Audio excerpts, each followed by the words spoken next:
الهجرة رحلة هادينا حمل الإسلام لنا دينا الهجرة رحلة هادينا حمل الإسلام لنا دينا فسلام الله على الهادي والكون يردد آمينا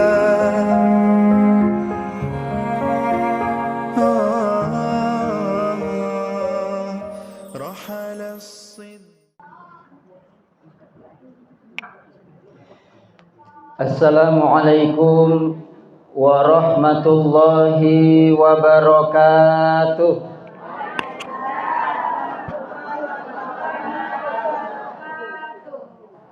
Alhamdulillah wa syukurillah wassalatu wassalamu ala rasulillah Sayyidina wa maulana Muhammadin ibni Abdillah wa ala alihi wa sahbihi wa mawalah. La haula wa la quwata illa billah.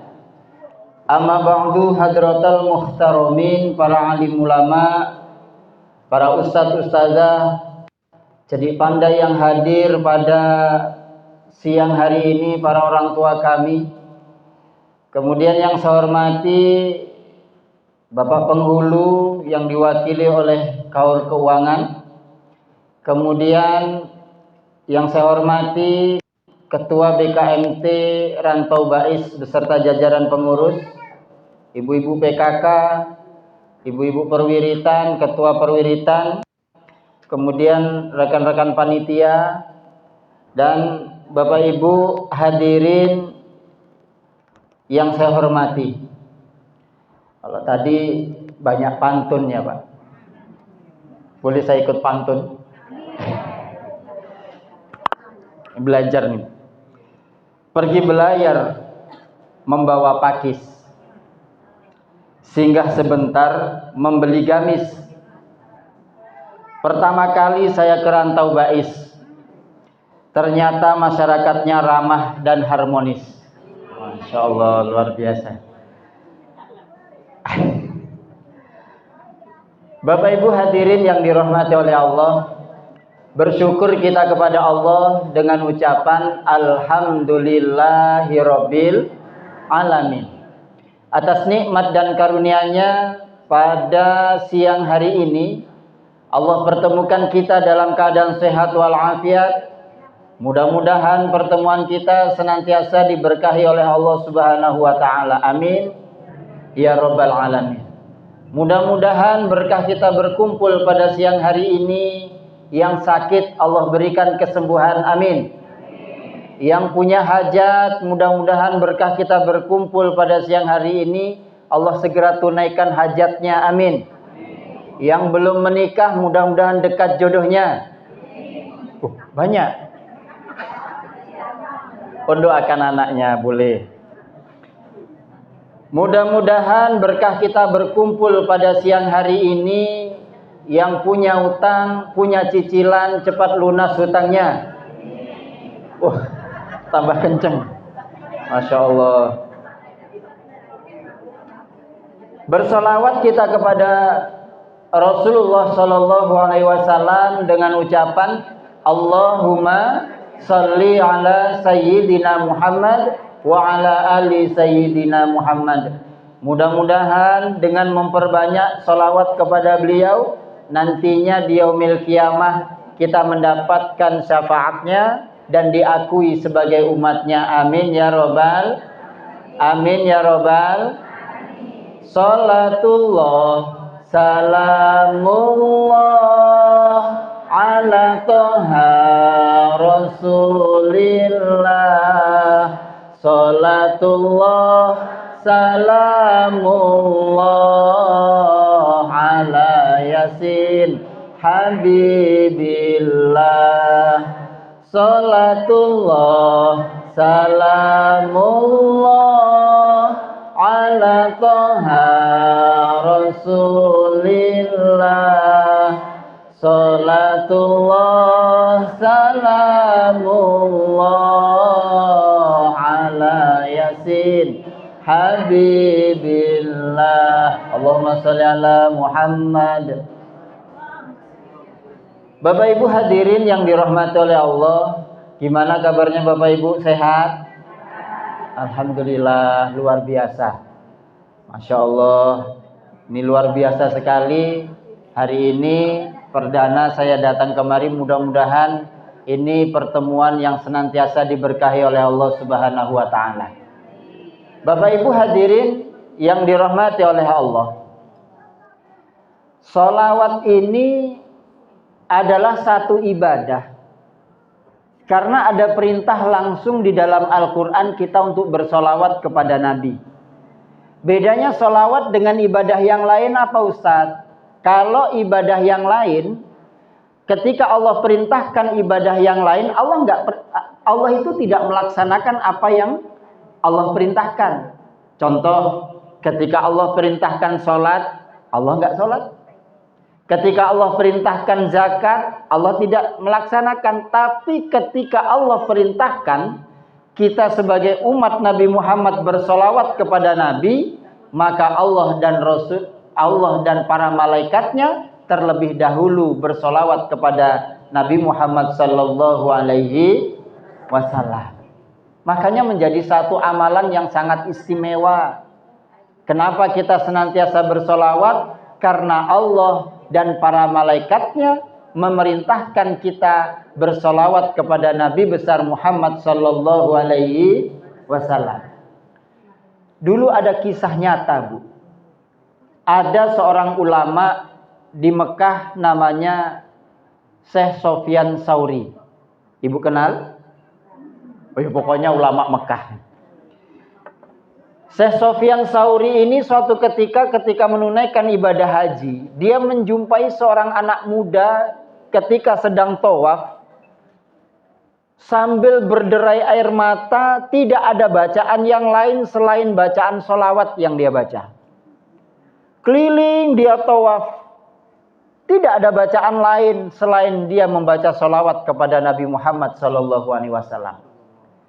Dapat 7 kali putaran tawaf, selesai anak muda ini dihampiri oleh Syekh Sofyan Tsauri ini. Ditanya, wahai anak muda, aku tadi melihat engkau tawaf.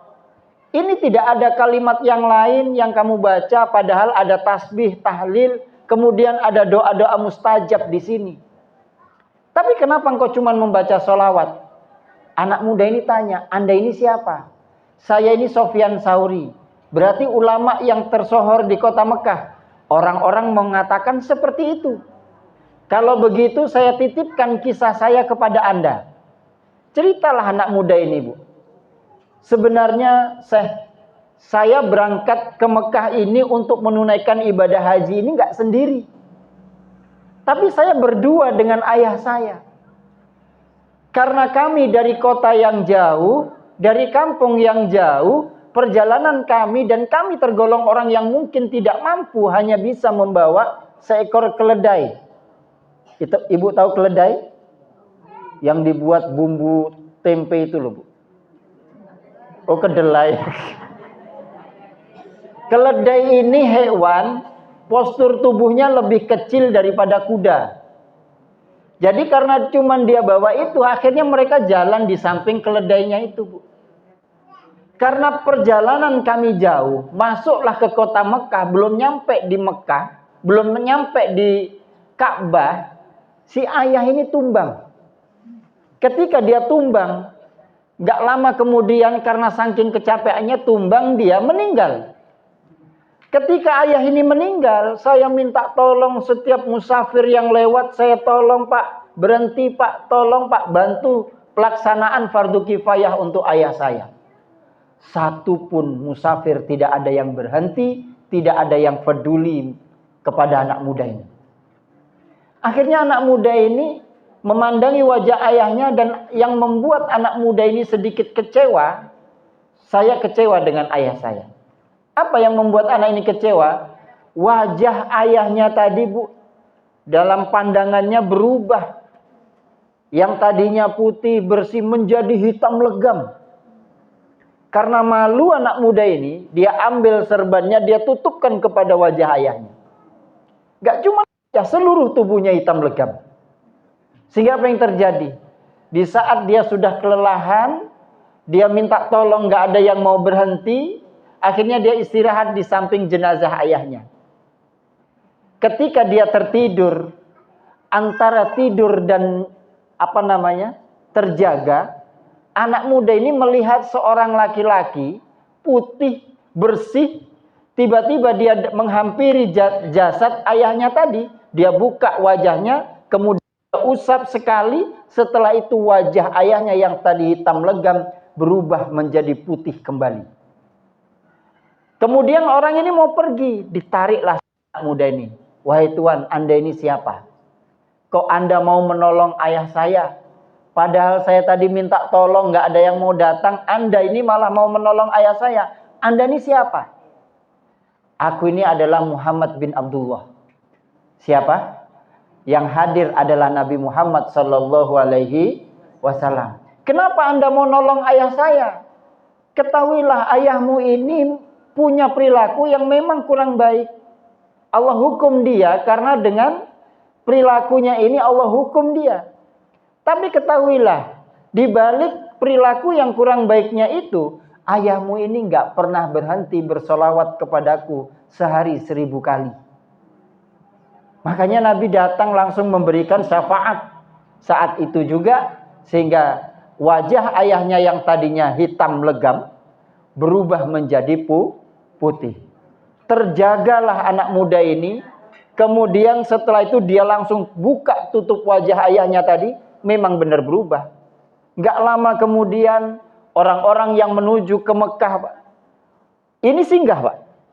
Orang-orang yang tadinya dipanggil gak ada yang mau datang, semuanya akhirnya singgah melaksanakan fardu kifayah untuk almarhum bapak si anak muda ini tadi. Kok bisa ya? Karena ada syafaat dari Rasulullah Shallallahu Alaihi Wasallam. Apalagi kita, Pak, Masya Allah, luar biasa.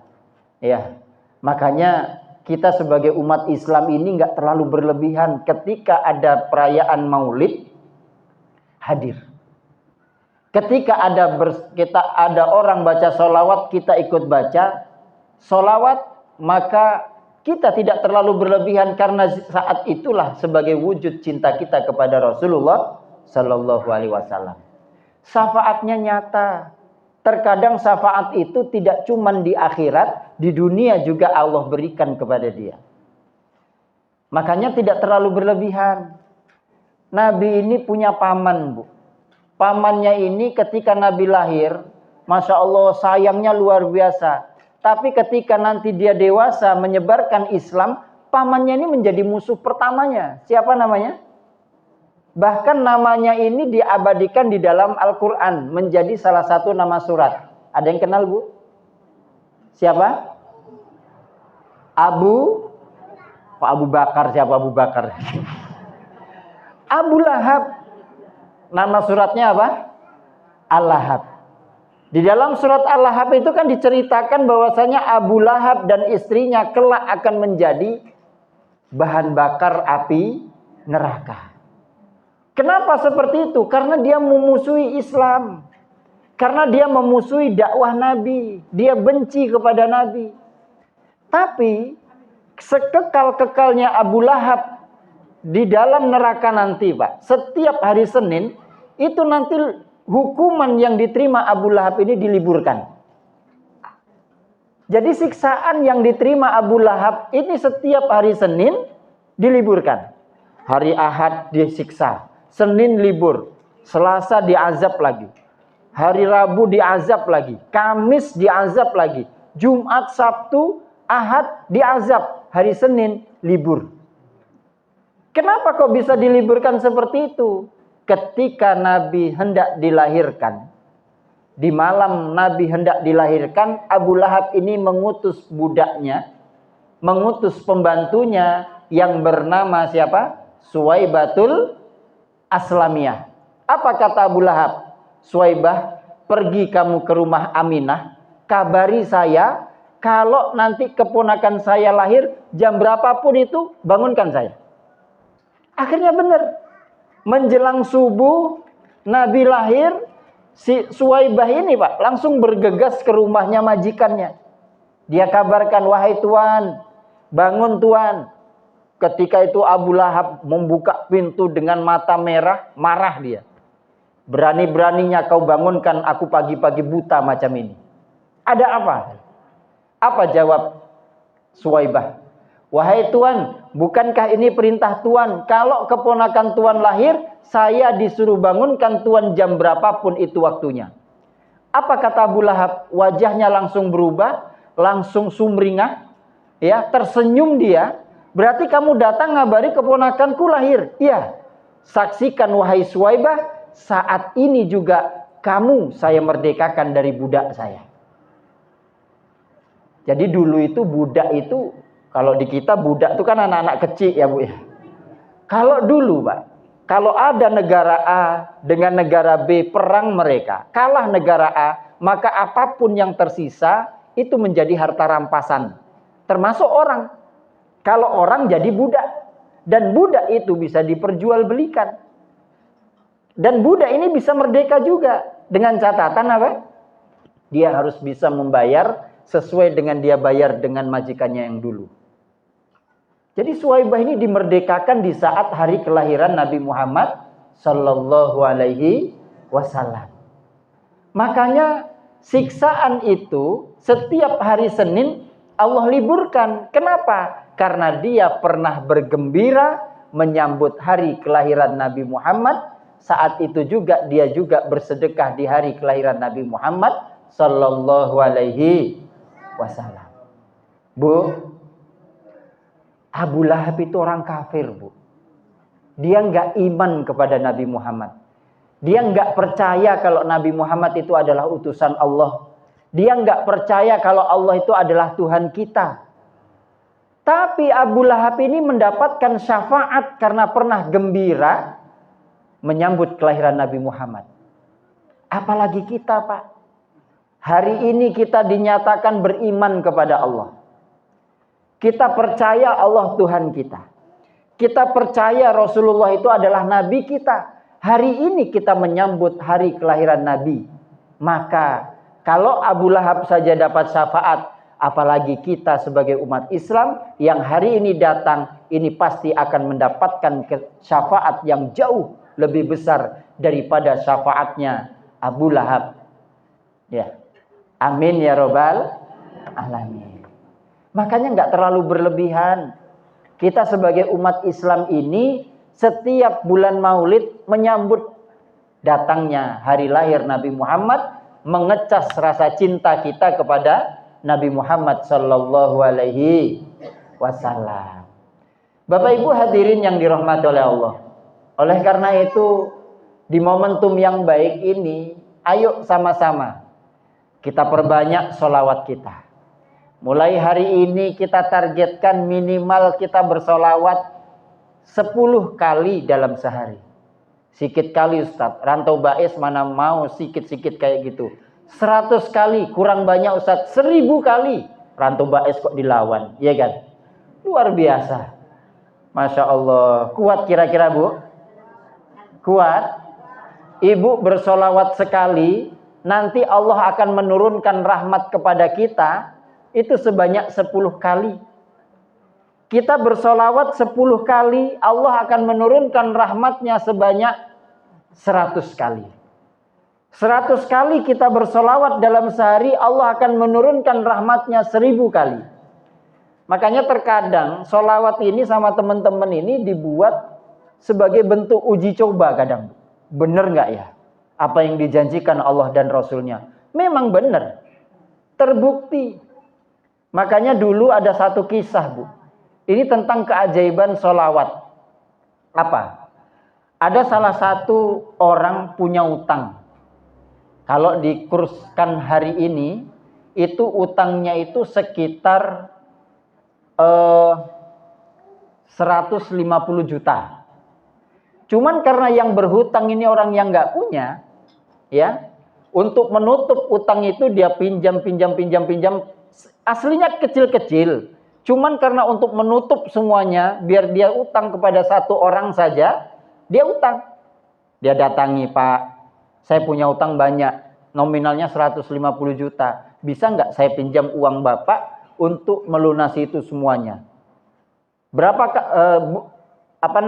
Butuh berapa waktu kamu akan mengganti uang saya? 1 bulan. Jadi janjinya temponya satu bulan. Akhirnya benar dipinjami. Ketika sudah jatuh tempo, pengusaha ini nagih. Gimana utangnya bisa dibayar? Waduh, dia datang ke rumah orang kaya ini tadi. Dia katakan, Pak, mohon maaf, saya belum ada uang. Gini saja, minta tempo. Berapa? 3 hari. Oke, saya kasih 3 hari. Kalau 3 hari ini nggak ada, maka aku akan panggil polisi untuk menahan kamu, masukkan kamu ke dalam penjara. Oh, benar Bu. Akhirnya benar, 3 hari ini. Dari mana dia dapat uang? Penghasilan pas-pasan. Kerja hanya cukup digunakan untuk makan sehari. Sehingga apa yang terjadi? Ketika 3 hari nggak dapat itu 150 juta, akhirnya dia datanglah sama orang kaya tadi. Pak, ini ketika dia datang ke pengusaha tadi, di situ sudah ada polisi. Kemudian dia panggil jaksa, tiga-tiganya udah ada di situ. Sesuai janji saya belum bisa melunasi itu, saya datang kemari. Terus gimana? Ya sudahlah, saya siap untuk dipenjara. Kebetulan ada polisi, ada jaksa di situ, saya siap dipenjara. Cuman saya minta tempo, sehari saja saya tak pulang pamitan sama istri saya. Pulang untuk pamitan sama istri saya. Lah terus nanti kalau kamu pulang siapa yang jamin kamu? Nanti kamu kabur. Kata jaksa itu. Apa katanya? Saya akan pulang sebentar. Saya akan pamitan dengan istri saya. Besok pagi saya akan datang lagi kemari. Yang jamin saya adalah Rasulullah. Kalau saya nggak datang kemari lagi, saya siap untuk tidak diakui sebagai umat Nabi. Orang 3 itu diam. Akhirnya ya sudahlah, silahkan. Besok pagi kami tunggu kamu di sini. Bener, pulang. Nyampe di rumah dia cerita sama istrinya, Dek, tadi abang ditagih utang. Temponya sudah jatuh. Terus gimana bang? Ya, abang pamitan sehari saja. Semalam saja abang pulang ini, besok pagi abang mau dipenjara. Terus kok bisa abang dilepaskan sama orang itu? Iya, karena abang bilang, yang jamin abang siapa, kata istrinya. Abang cuman bilang gini, kalau seandainya saya tidak datang besok pagi, maka saya siap untuk tidak diakui sebagai umat Nabi. Jadi yang jamin saya itu adalah Rasulullah. Akhirnya apa yang terjadi? Kalau gitu bang, kita minta tolong kepada Rasulullah. Caranya gimana Dek? Malam ini jangan tidur, kita bersolawat sebanyak-banyaknya. Bener. Bersolawatlah mereka Bu. Agak ngantuk-ngantuk, wudhu lagi, solawat lagi. Ngantuk, solawat, tidur lagi. Wudhu, bersolawat lagi. Sampai subuh. Menjelang subuh, suaminya ini tertidur Bu. Istrinya terus melanjutkan di sampingnya. Karena melihat usahanya yang sudah maksimal, kecapean ya. Akhirnya suaminya tadi tertidur. Ketika dia tertidur, dia didatangi Rasulullah, bermimpi bertemu dengan Rasulullah. Apa kata Rasulullah? Wahai orang yang punya utang, kamu datang ke kalau di sini mungkin bupati lah. Kamu datang sama bupati itu, sampaikan kalau kamu punya utang. Terus gimana? Sampaikan sama dia, saya titip salam sama bupatimu itu, kalau solawat yang dia baca tadi malam itu sudah sampai 1000 dan dia diterima. Akhirnya benar, pagi dia pamitan karena janjiannya jam 9, pagi menjelang habis sholat subuh itu dia berangkat ke rumah bupati. Nyampe di sana apa katanya? Pak, saya Bapak Bupati punya utang sama saya. Ajudannya bingung. Akhirnya, enggak ada ini bupati punya utang sama pengemis seperti kamu, enggak ada katanya. Akhirnya benar, bawa dia ke sini kata bupati itu. Setelah dibawa, apa katanya? Pak, ada titipan pesan, ada titipan salam dari Rasulullah. Apa itu? bahwasanya solawat yang Bapak baca tadi malam sudah genap 1000 dan solawat itu Allah terima. Menangis mendengar jawaban dari si orang yang berhutang ini tadi, Bu. Kok bisa tahu? Kamu punya hutang berapa emangnya? Saya punya hutang 150 juta. Ya sudah, ini 50 juta. Biar bisa melunasi hutangmu yang ada di sana. Jadi 150 juta sudah dapat 50 juta. Berarti kurang berapa? Kurang 100. Kemudian berangkatlah dia menuju pengusaha yang dia utangi tadi, Bu. Nyampe di pengusaha tadi, apa katanya? Bang, hutangmu sudah saya anggap lunas. Dan ini ada 50 juta kamu pakai untuk modal.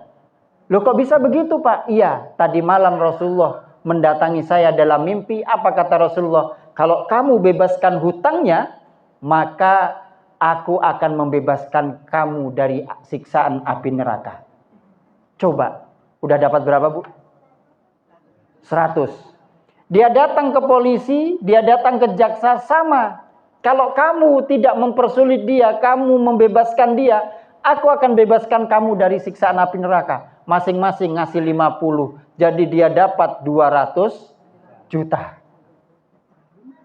Lunas utangnya dianggap lunas, dapat 200 juta. Di sini ada yang punya utang? Ayo coba. Loh, ini janji Allah, ini janji Rasulullah, silakan dicoba, Bu. Ya. Makanya terkadang kita itu di dalam Islam itu kita diajarkan syariatnya, ini loh jalannya. Cuman kadang kita itu untuk mengerjakannya agak berat. Gitu ya, Bu ya. Apalagi ibu-ibu majelis taklim, perwiritan, sholawat, ya, zikir dibaca, Masya Allah. Makanya insya Allah yang seperti inilah nanti yang akan mendapatkan syafaat dari Rasulullah Sallallahu Alaihi Wasallam. Bapak Ibu hadirin yang dirahmati oleh Allah. Ada satu hadis qudsi, ini pembahasan kita hari ini. Ada satu hadis qudsi. Hadis qudsi itu apa, Ustaz? Hadis itu maknanya dari Allah tapi redaksinya dari Nabi. Kata Allah di dalam hadis qudsi itu, uhibbu salasan wa hubbi li salasin asyaddun. Saya cinta kepada 3 golongan, tapi saya lebih cinta lagi kepada 3 golongan yang lain. Jadi ada 3 golongan yang Allah cintai, tapi ada 3 golongan lagi yang lebih dicintai sama Allah. Mudah-mudahan kita semua yang hadir di sini tergolong hamba-hamba Allah yang dicintai. Amin ya robbal. Kok dapat cintanya Allah? Ibu dulu ketika cinta sama si bapak, bapak cinta sama ibu, apa yang dilakukan, Bu? Gerimis-gerimis, Bang, enaknya makan bakso, langsung keluar. Betul tidak? Kalau sekarang, Bang, gerimis-gerimis, makan bakso yuk, berangkatlah sendiri. Jadi itu di Dumai, Bu. Kalau di sini enggak. Oke deh, siap berangkat. Ya.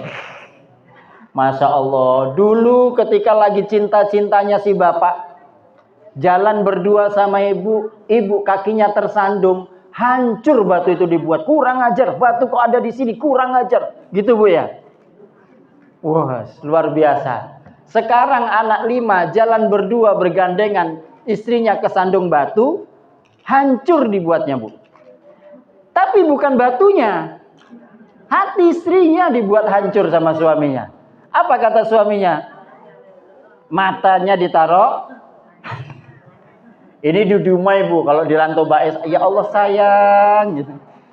Kok bisa sih batu ada di sini? Gitu ya, Bu ya. Masya Allah, luar biasa. Makanya kalau Allah sudah menyatakan cinta, yakinlah apapun yang menjadi keinginan kita akan ditunaikan sama Allah. Ya, siap kira-kira? Siap untuk mendapatkan cintanya Allah? Yuk kita bahas. Mudah-mudahan kita masuk dari salah satu 3 golongan ini. Kalaupun tidak 3 golongan ini, ya tidak salah satu, mudah-mudahan ketiga-tiganya kita masuk kategorinya. Amin ya robbal. Nah, siapa yang pertama, Ustaz? Uhibbu ahli sakho, kata Allah. Saya cinta orang kaya yang dermawan. Jadi kalau di lingkungan kita ini Bapak Ibu, ada orang kaya, dermawan dia, Allah cinta sama dia. Ya. Kalau ada orang kaya, dermawan dia, Allah cinta sama dia. Tapi Allah lebih cinta lagi kalau ada orang miskin, dermawan. Ya, masukkan dua-duanya. Kalau ada orang kaya dermawan, Allah cinta. Tapi lebih cinta lagi kalau ada orang miskin dermawan. Apa bedanya Ustaz? Kenapa orang miskin yang dermawan lebih dicintai sama Allah? Karena harta yang Allah titipkan sama dia sedikit. Kalau orang kaya mengeluarkan 50.000 infak di masjid itu 50.000, bagi mereka itu hanya uang kopinya itu. Gitu ya Pak? Uang kopinya itu. Tapi kalau orang miskin, Masya Allah, kerja sehari dapatnya cuma 60.000. Ya, mengeluarkan 50.000 itu akan menjadi berat. Makanya orang-orang yang dermawan ini lebih dicintai oleh Allah. Kalau ada orang miskin yang dermawan, ini lebih dicintai oleh Allah ketimbang orang kaya yang dermawan. Makanya di dalam hadis Nabi dikatakan as-sakhiyu qaribullah. Orang yang dermawan itu dekat dengan Allah. Artinya Allah senang. Allah suka. Wa qaribu minan nas. Manusia juga senang kalau punya teman dermawan, betul tidak Bu? Ibu senang nggak kalau punya kawan dermawan? Ketika mau belanja ke kedai, tiba-tiba udah dikumpul-kumpulkan, datang kawan, loh Kak belanja, iya. Bu, yang ini biar saya yang bayarin. Waduh. Habis pagi dibelanjain kawan, siangnya diajak jalan-jalan ke sini, mana kotanya? Di mana? Jalan ke Dumai. Ketika jalan ke Dumai, Masya Allah, diajaklah mampir ke Ramayana sama suaminya. Kebetulan ketemu kawan di sana. Ibu lagi milih gamis. Berapa? Lihat bandrolnya istighfar, astagfirullah. Lihat bandrol satunya, astagfirullah. Kenapa? Harganya mahal.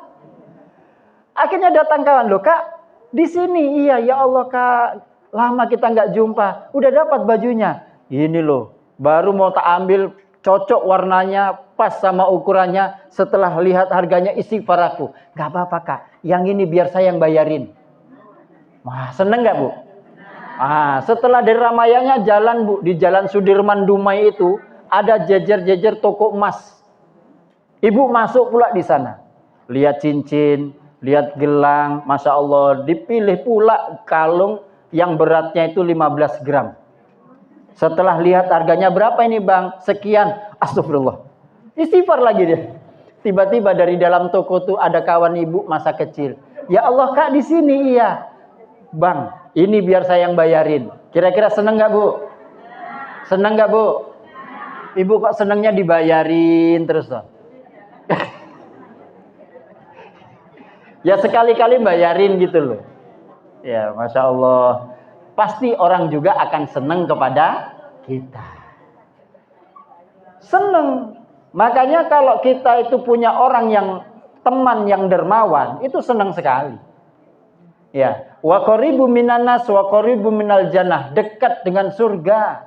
Orang yang dermawan itu dirindukan surga loh, Bu.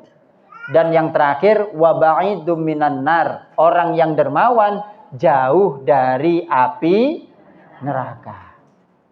Makanya kalau kita punya orang di lingkungan kita itu ada orang yang dermawan, Bu. Insya Allah rumahnya aman. Kayak di sinilah, nih. Rumah kan nggak ada pagar-pagar nih. Tapi kalau orang yang punya rumah itu dermawan, aman, ditinggal 1 bulan ke Pekanbaru, aman rumah itu. Ya, suatu hari ada maling mau nyongkel jendelanya, tetangganya keluar. Ngapain di situ? Mau maling ya? Berani kamu congkel masuk ke dalam rumah tetangga saya yang satu ini, hilang telingamu sebelah katanya. Kenapa kok seperti itu? Karena yang punya rumah orangnya dermawan, suka berbagi. Ya, suka berbagi. Tapi kalau yang punya rumah pelit, Bu, Masya Allah,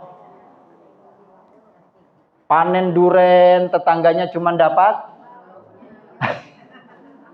masak gulai, bakar ikan ayam, Masya Allah, tetangganya cuma dapat sate, ya, buat sate dia, tetangganya cuma dapat asapnya. Nah itu kalau seandainya nggak ada bagi-bagi sama tetangga, kalaulah kita punya tetangga seperti itu, suatu ketika datang maling mau nyongkel jendela tetangga kita itu, keluar tetangganya, ngapain? Maling ya? Oh, Bapak kok tahu? Gayamu nampak. Terus kenapa nggak cepet masuk? Payah Pak dijongkel Pak. Linggismu kecil itu, nih di rumah ada linggis yang besar nih, pakai. Loh Bapak kok gitu sama ini? Pokoknya yang satu nih aman. Ya. Karena yang punya rumah, makanya hati-hati. Kalau orang Tobais, insya Allah nggak ada yang seperti itu. Orangnya dermawan semuanya. Amin ya robbal. Saya punya cerita Bu. Guru saya dulu pernah berpesan, nak, kamu kalau mau bangun rumah, bangunlah rumahmu sebesar-besarnya, bangunlah pagermu seindah-indahnya. Tapi perlu kamu ingat, ini pesannya. Pagar mangkok itu lebih kokoh daripada pagar tembok. Pernah dengar ini Bu? Pagar mangkok lebih kokoh daripada pagar tembok. Saya mikir, apa mangkok disusun-susun jadi pagar? Ternyata bukan itu. Ibu buat kola, diantar ke tetangga, Bu ini kola 1 mangkok. Besoknya tetangganya ngembalikan, Bu ngembalikan mangkok, ternyata di dalamnya ada sate. Wah. Masyarakat kita kan seperti itu. Ya, besok buat gulai, antar tetangga sebelah. Tetangganya membalikkan, ada lagi isinya. Sama. Orang yang seperti ini, maka aman rumahnya. Tapi kalau seandainya orangnya pelit, nauzubillah min zalik, pasti akan sengsara. Makanya rumah nggak perlu ada pagernya. Yang penting orang yang ada di dalam rumah itu harus punya sifat dermawan. Cuman satu pesan saya Bu, Ibu kalau berbagi sama orang, jangan pernah mengharapkan balas. Tetangga sebelah kayaknya baru pulang dari kota bawa duren 1 pickup, diantar kolak 1 piring. Tujuannya apa? Biar dapat duren. Ternyata durian nggak datang sama kita, maka kecewalah. Makanya dulu ada seorang guru berpesan seperti ini. Ada cerita Bu. Jadi ada seorang ustadz. Ustadz itu punya hobi. Hobinya itu kalau dia dikasih sesuatu sama orang, pengen cepat membalas. Pengen cepat membalas.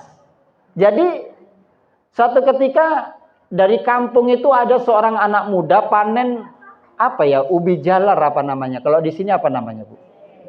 Kledek ya. Diambillah 1 kantong plastik besar-besar ubinya, dibawa ke rumah Ustadz tadi. Assalamualaikum Ustadz. Waalaikumsalam. Ada apa Bang? Gini Ustadz, saya datang kemari silaturahmi yang kedua Ustadz. Kami baru panen kledek. Mohon diterima Ustadz. Karena hobinya ini suka berbagi, apa kata Ustadz? Alhamdulillah, mudah-mudahan panenanmu berkah, usahamu dilancarkan Allah. Dipanggil istrinya. Dek, iya Bang, ada apa? Di belakang ada apa Dek? Kita dikasih orang nih. Nggak ada apa-apa Bang, adanya ayam jago bangkok. Tahu ayam jago bangkok? Besar, harganya mahal. Ya udah kasih, kita dikasih orang nih. Jadi petani kledek tadi datang bawa kledek 1 plastik, pulang-pulang bawa ayam jago bangkok. Itu seneng nggak kira-kira? Seneng sekali. Jalannya pun udah beda. Lah, di tengah jalan ketemu kawan, Pak. Kawannya nanya, Bang, jagomu bagus sekali. Dapat dari mana? Dikasih Ustadz. Loh, kok bisa Ustadz kasih kamu? Iya, tadi saya datang bawa kledek. Mikir kawan nih, Pak. Kalau kledek aja jadi ayam jago bangkok, kalau gitu saya belanjalah ke Bagan Siapi-Api. Beli apel, beli jeruk, beli anggur, buah pir, dibawa ke rumah Ustadz. Ustadz, pertama silaturahmi Ustadz, Yang kedua Ustadz, kami barusan belanja teringat Ustadz.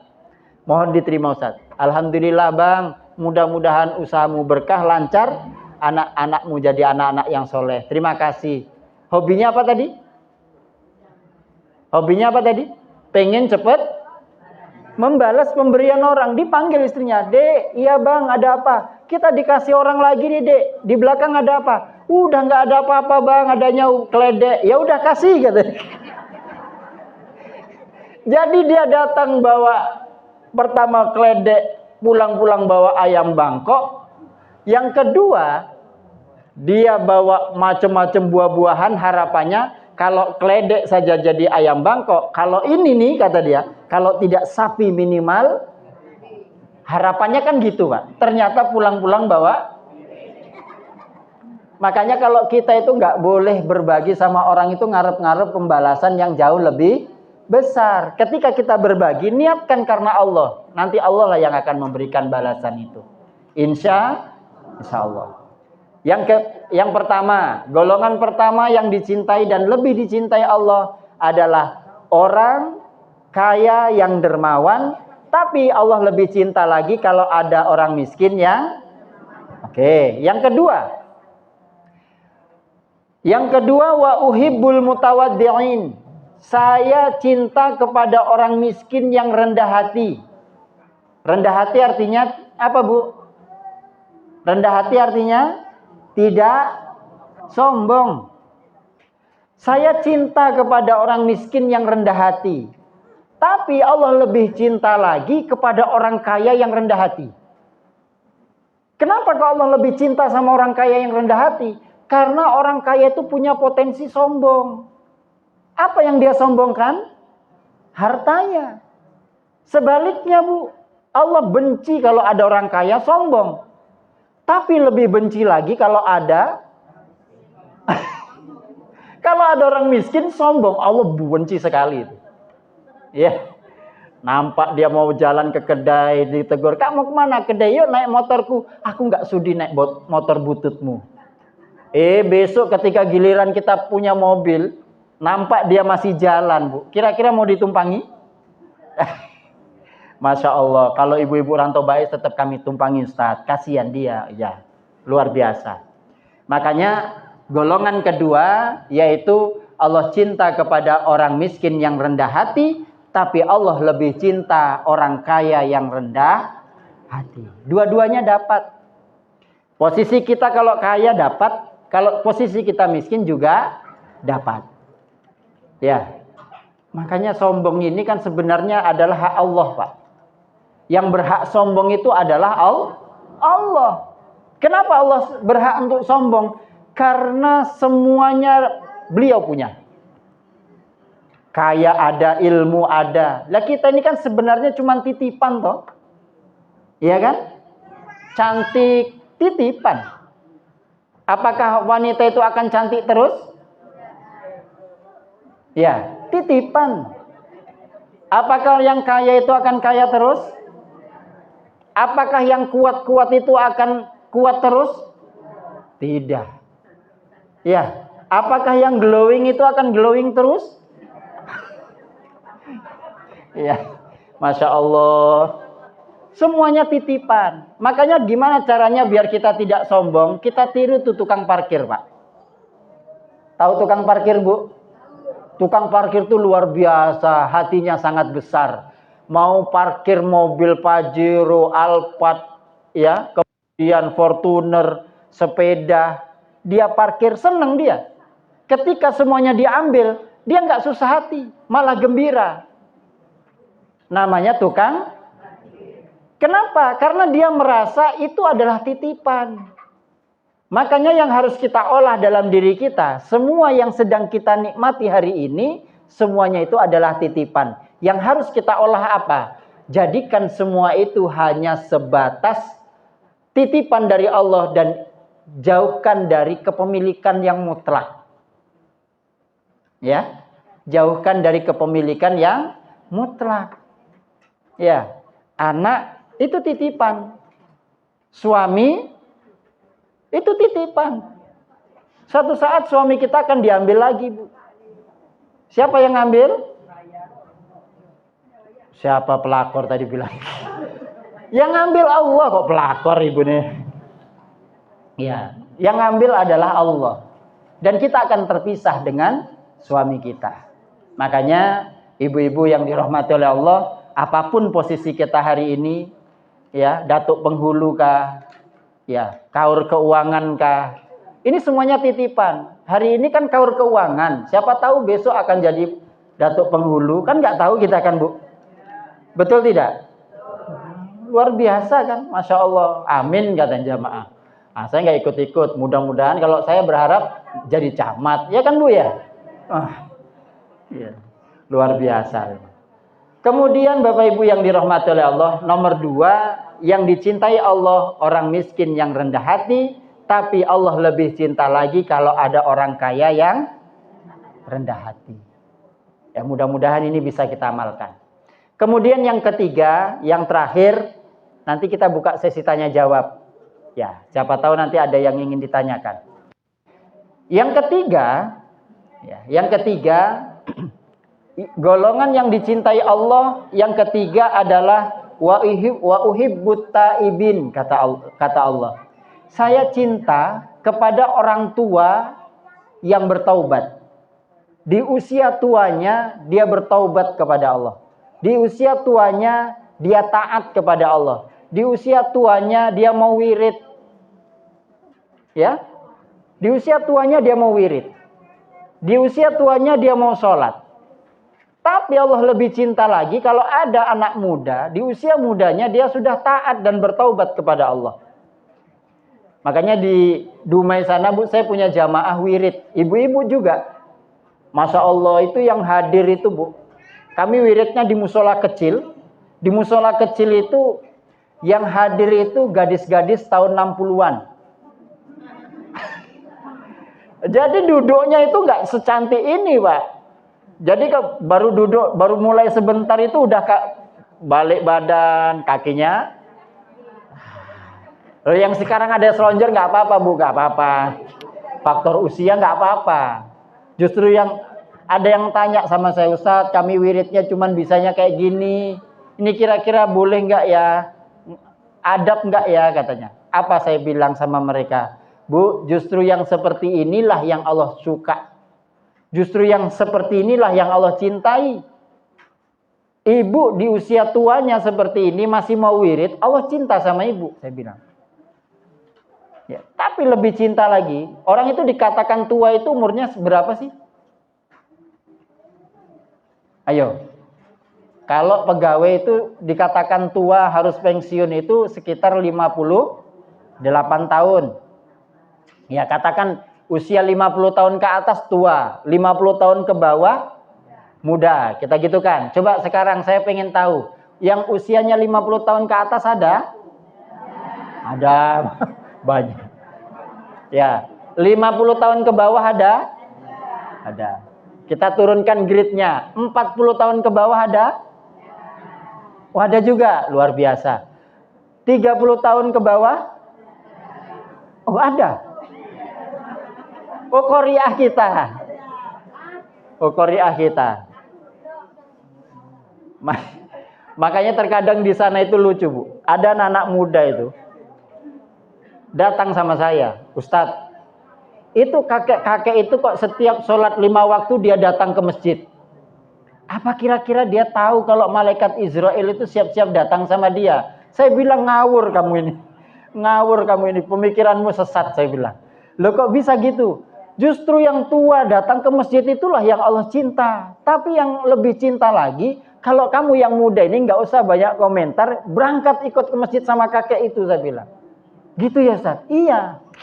Masya Allah, dikiranya orang berangkat wirid itu kayak udah dekat dengan ajal. Jangan, nggak boleh. Justru yang dekat mau melaksanakan ketaatan itulah yang Allah cinta sama dia. Makanya umur itu kan nggak ada yang tahu sih. Ajal seseorang itu adalah rahasia Allah. Ya, kata yang muda, nantilah tobatnya kalau nunggu tua. Ya kalau nyampe umur kita. Kalau enggak, banyak sekarang ini Pak. Masya Allah. Kemarin anak murid ngaji saya Bu, umurnya masih kelas 6 SD. mau beli es buah. Nampak kawannya di seberang jalan, dada-dada dia. Tiba-tiba di depan itu ada mobil rusak, nggak nampak dia. Brak! Lewat. Kelas 6 SD. Kemudian ada anak umur 21 tahun. Seger-segernya lagi waktunya mau nikah. Ya, ikut balapan liar. Jatuh, meninggal. Menjelang hari raya Idul Fitri. Iya kan? Umur nggak ada yang tahu. Makanya karena umur itu adalah rahasia Allah, ajal itu adalah rahasia Allah, yang harus kita lakukan, siapkan agar kehidupan kita nanti di akhirat itu Allah mudahkan. Ya, yang harus kita cari tahu itu bukan kapan kita matinya, tapi yang harus kita cari tahu itu adalah bekal apa yang harus kita bawa untuk menghadapi kematian. Bapak Ibu hadirin yang dirahmati oleh Allah. Ini makanya Masya Allah luar biasa. Hari ini yang datang ada yang tua, ada yang muda. Ini menandakan bahwasanya semua kalangan di Rantau Bais ini tergolong orang-orang yang ketiga yang Allah cintai, yaitu apa? Kalau ada orang tua yang taubat di usia tuanya, Allah suka sama dia. Tapi lebih suka lagi kalau ada anak muda yang taubat di usia mudanya. Mudah-mudahan 3 golongan ini, insya Allah, bukan mudah-mudahan, semuanya ada di dalam 3 golongan ini, ada di dalam majelis kita hari ini. Amin. Ya Rabbal Alamin. Ibu-ibu majelis taklim yang dirahmati oleh Allah, sampai sini kira-kira ada yang ingin ditanyakan?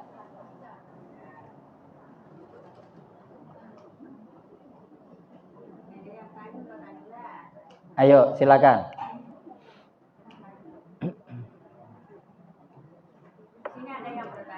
Boleh.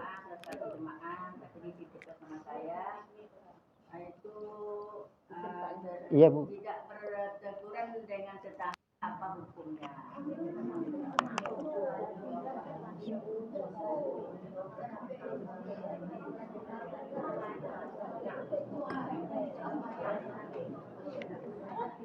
Udah dijawab Bu. Dusu.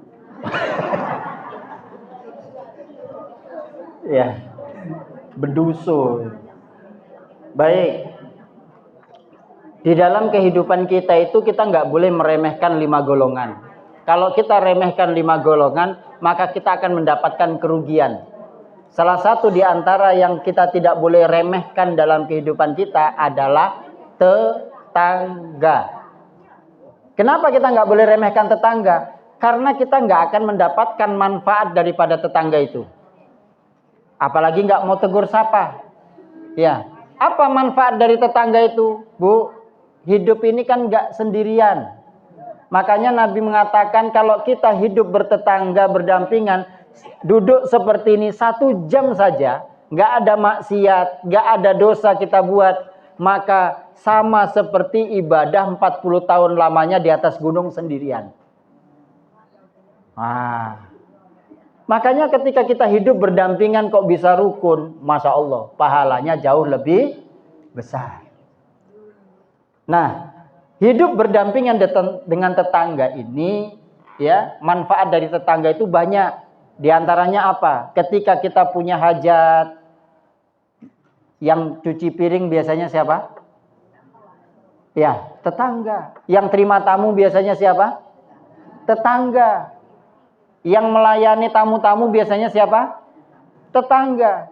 Kalaulah kita nggak mau baik sama tetangga kita, anak kita masih 5 tuh. Ketika kita pesta lagi, nanti siapa yang akan nyuci piring? Siapa yang akan terima tamu? Kalau tetangga kita nggak kita baiki, gitu loh. Nggak mungkin kita cuci piring sendiri, ya kan? Makanya yang harus kita lakukan dalam berdampingan dengan tetangga ini, jangan ada sampai tidak tegur sapa. Apalagi sampai melebihi 3 hari. Ya, kalau misalkan dia kok mendiami saya ya, dia kok mendiamkan saya ya, jangan-jangan saya punya salah, datangi. Jangan pula kita tanya sama kawan yang lain, kenapa dia diamkan saya? Kak, gini. Padahal salah yang disampaikan. Termakan kita, jadi musuh pula nanti jadinya. Maka yang harus kita lakukan apa? datangi, insya Allah kita nanti akan mendapatkan keberkahan yang sangat luar biasa. Ya, kapan-kapan kita bahas. Ya, menjadi orang yang pemaaf itu jauh lebih besar pahalanya dibandingkan dengan orang yang minta maaf.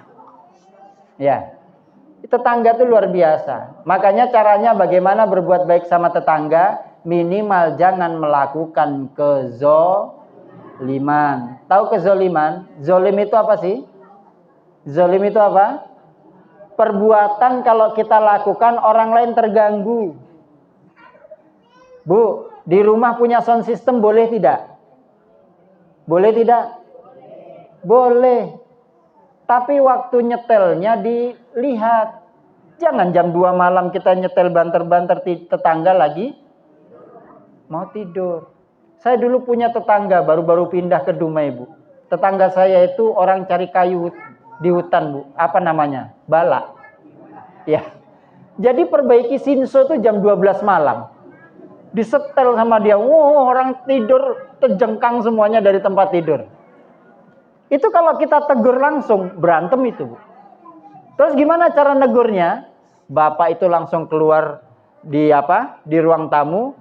Waktu itu punya radio itu disetel, dikencangkan sedikit, habis itu dimatikan. Langsung selesai orang itu. Artinya apa? Ketika kita hidup berdampingan dengan orang lain, ada hak orang lain dalam diri kita. Maka jangan ketika kita mempunyai kesenangan silahkan, tapi harus ingat hak-hak orang lain yang ada di lingkungan kita. Gitu, Bu, ya. Jadi nggak boleh, jangan sampai melebihi tiga hari. Apalagi kalau sampai tetangga kita itu adalah saudara kita, itu akan panjang ceritanya. Gitu. Baik, sampai sini ada lagi? Ya, silakan. Boleh.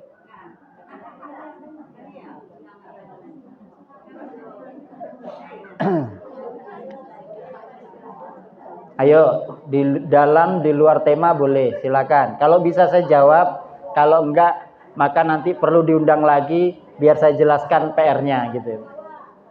Ada lagi, silakan.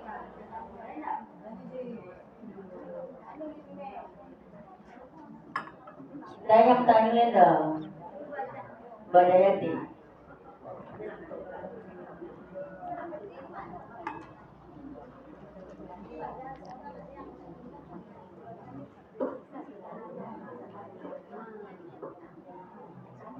Assalamualaikum warahmatullahi wabarakatuh. Waalaikumsalam warahmatullahi wabarakatuh. Ini Kak mengenai selawat tadi.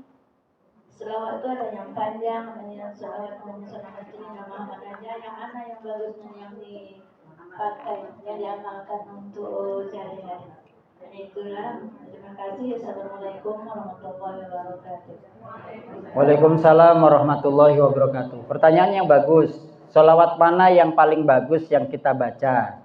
Sholawat itu ada sesuai dengan doa di dalamnya.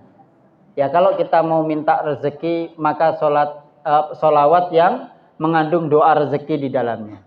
Kalau kita minta kesehatan dalam diri kita, maka sholawat yang kita baca namanya sholawat tibil qulub.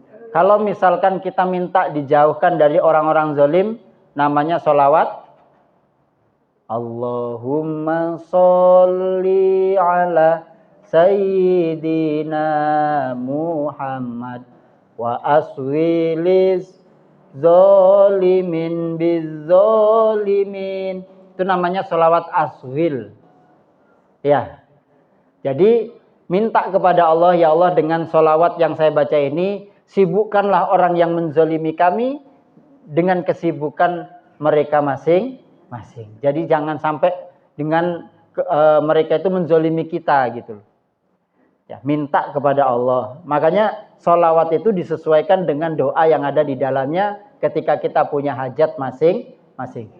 Kami punya hajat banyak, Ustaz. Kami mau baca sholawat yang hafal kami cuman sallallahu ala Muhammad, sallallahu ala Muhammad. Boleh nggak itu aja? Boleh. Ya.